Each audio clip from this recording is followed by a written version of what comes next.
Today we'll be solving LeetCode 120 triangle. We start by writing a function called minimum total that takes one parameter called triangle. We then check if triangle is empty. If it is empty, there is no path, so we immediately return 0. Next we create a list called dp. We set it equal to triangle bracket -1 bracket colon.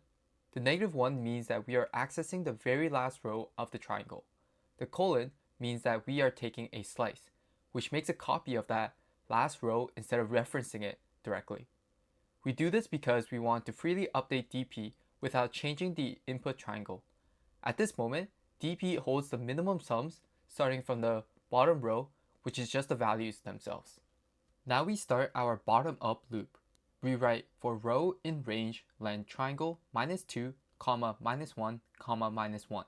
This means start from the index of the second to last row, which is length of triangle -2.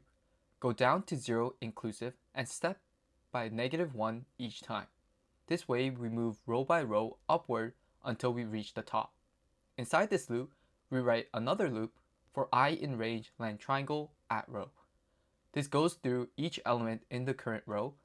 For each index I, we want to update dp at I with the minimum path sum starting from that position. Then comes the key line.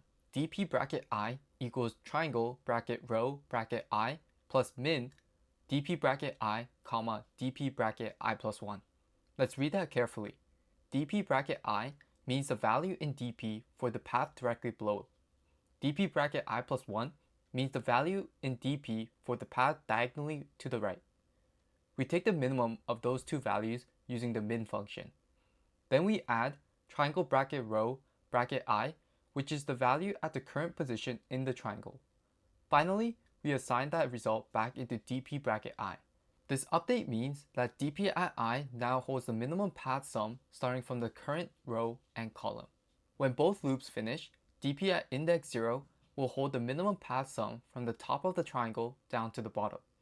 So the last line simply returns dp bracket 0.